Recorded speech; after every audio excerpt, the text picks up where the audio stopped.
I'm a disco dancer అంటూ భారతీయ సినీ ప్రేక్షకులతో పాటు విదేశాల్లో భారతీయుల్ని రూతొలగించిన హీరో మిథున్ చక్రవర్తి తన డాన్స్తో అప్పటి యువ హృదయాలను కొల్లగొట్టారు. అనంతరం నిజ జీవితంలోనూ ఆయన చేసిన పనికి సూపర్ హీరో అయ్యారు.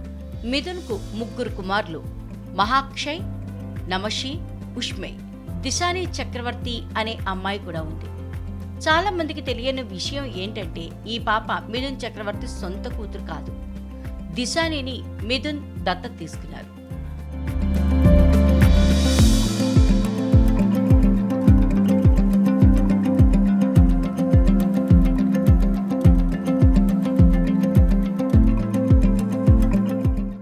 గుర్తు తెలియని వ్యక్తులు ఓ పాపను చెత్తకుండీలో పడేసి వెళ్ళిపోయారు. ఇది గమనించిన కొందరు వ్యక్తులు ఆమెను కాపాడి ఇంటికి తీసుకెళ్లారు.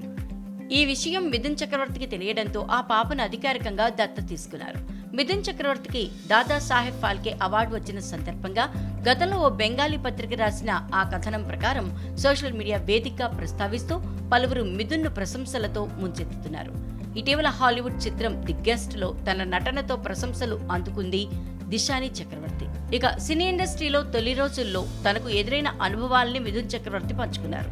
తన జీవితంలో ఎదురైన పరిస్థితులు మరెవరికి ఎదురు కాకూడదని అన్నారు.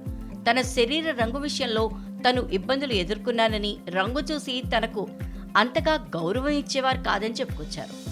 ముంబైకి వచ్చిన తొలి రోజుల్లో వీధుల్లో ఫుట్పాత్లపై పడుకునేవాడని మిథున్ చక్రవర్తి చెప్పారు. నిద్ర పట్టక తనలో తానే ఏడ్చుకుంటూ గడిపిన క్షణాలు ఉన్నాయని, కొన్నిసార్లు తిండి దొరక్క ఆకలితో ఇబ్బంది పడిన రోజులు ఉన్నాయని అన్నారు.